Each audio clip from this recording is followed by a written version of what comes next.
Minimalism. কল্পনা করুন, আপনি দাঁড়িয়ে আছেন নিজের ঘরে। চারপাশ তাকালেন, বিছানায় কাপড়ের স্তূপ, টেবিলে অর্ধেক ভাঙা চার্জার, দেয়ালে পুরনো ক্যালেন্ডার, আর আলমারিতে এমন সব জামাকাপড় রাখা যা আপনি গত 3 বছরেও পরেননি। অথচ আপনি আবারও নতুন কিছু কেনার কথা ভাবছেন। কেন? কারণ আমরা বিশ্বাস করি যত বেশি তত ভালো। কিন্তু বাস্তবতা কি তাই বলে? যদি আমি বলি জীবনের প্রকৃত শান্তি আসলে কমের ভিতর লুকানো, এটাই মিনিমালিজম। মিনিমালিজম একটি দর্শন যা শেখায় কমই আসলে বেশি। মিনিমালিজম মানে অভাব নয়, এটা সচেতন জীবনযাপন। এমন জীবন যেখানে আমরা কেবল সেই জিনিসই রাখি যা আমাদের প্রয়োজন, আমাদের আনন্দ দেয়, আমাদের জীবনে মূল্য যোগ করে। বাকি সব ধীরে ধীরে ছেড়ে দেই। শিল্পে, আর্কিটেকচারে, ফ্যাশনে মিনিমালিজম মানে সরলতা, স্বচ্ছতা আর প্রয়োজনীয়তার মধ্যে সৌন্দর্য খুঁজে পাওয়া। জীবনে মিনিমালিজম মানে জঞ্জাল নয়, শান্তি বেছে নেওয়া। আমরা ছোটবেলা থেকে শিখেছি যত বেশি তত ভালো। সমাজ আমাদেরকে বলে আরো বড় ঘর, আরো দামি গাড়ি, আরো নতুন পোশাক, এগুলোই সাফল্যের প্রতীক।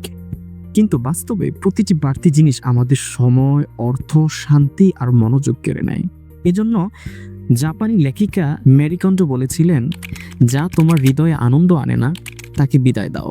অথচ আমরা পুরনো মোবাইল, খালি পারফিউমের বোতল, এমনকি ব্যাটারি শেষ হয়ে যাওয়া রিমোট পর্যন্ত ফেলে দিতে পারি না, কারণ আমরা ছাড়তে পারি না। এই ছাড়তে না পারা আমাদের মনকে ভারী করে তোলে। মিনিমালিজম শুধু ঘর ফাঁকা করে না, মনও ফাঁকা করে। কম জিনিস মানে কম চিন্তা, কম চিন্তা মানে স্পষ্ট মন।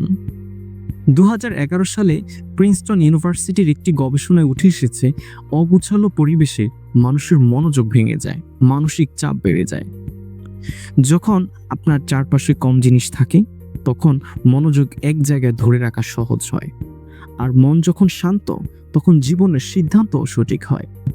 মিনিমালিজম নতুন কোনো ফ্যাশন নয়। ইসলামে নবী করিম সাল্লাল্লাহু আলাইহি সাল্লাম বলেছেন, যে ব্যক্তি ইসলামের সঠিক পথে চলল তাকে আল্লাহ তাআলা সামান্য জিনিসও সন্তুষ্টি দান করবেন। অর্থাৎ প্রকৃত সমৃদ্ধি আসে তৃপ্তি থেকে, জীবনপত্রের আধিক্য থেকে নয়। আর্কিটেকচারে লুডিং মাইজবান্ডার রোহিত বিখ্যাত হন তার একটি উক্তি দিয়ে, লেস ইজ মোর। গুগলের প্রতিষ্ঠাতা সার্গে ব্রেইন তার অফিস প্রায় খালি করে রাখতেন, কারণ তার মতে ফাঁকা জায়গা চিন্তাকে মুক্ত করে। অ্যাপেলের স্টিভ জবস জীবনের শেষ পর্যন্ত নিজের ঘরে শুধু একটি টেবিল, একটি বিছানা আর একটি ল্যাম্প রাখতেন। তার যুক্তি ছিল, কম জিনিস মানে কম বিভ্রান্তি, আর তাতে সৃজনশীলতাও বাড়ে। এখন আপনি কিভাবে মিনিমালিজম শুরু করবেন? আপনি শুরু করতে পারেন নিজের ঘর থেকে। নতুন জিনিস আনলে পুরনো কিছু ছেড়ে দিন। আমি কি এটা সত্যি ব্যবহার করি? এটা কি আমাকে খুব আনন্দ দেয়? কিছু কেনার আগে সেটা চিন্তা করুন। সস্তা অনেকের চেয়ে ভালো মানের কম জিনিস রাখুন। ফোনে শুধু দরকারি অ্যাপ রাখুন, নোটিফিকেশন সীমিত করুন। মিনিমালিজম কোনো চূড়ান্ত লক্ষ্য নয়, এটি একটি যাত্রা। একসময় আপনি বুঝবেন, সুখ মানে জিনিসপত্র নয়, সুখ মানে সময়, স্বাধীনতা আর অভিজ্ঞতা। হয়তো এটাই শেষ কারণ কেন অনেক ভ্রমণকারী বলে, যত কম জিনিস নিয়ে চলেছি তত বেশি স্বাধীন হয়েছি। মিনিমালিজম মানে শূন্যতা নয়, বরং এমন এক জীবন যেখানে প্রতিটি জিনিসের আছে অর্থ, প্রতিটি মুহূর্তের আছে মূল্য। হয়তো আজ থেকে শুরু করলে একদিন বুঝবেন, কম জিনিসই বেশি শান্তি, বেশি সময়, বেশি জীবন। আর তখন আপনারও মনে হবে কম জিনিসই আসল সম্পদ। প্রিয় দর্শক, দেখা হচ্ছে পরের কোনো ভিডিওতে। সাবস্ক্রাইব করে দেখতে থাকুন দ্য রাইহান।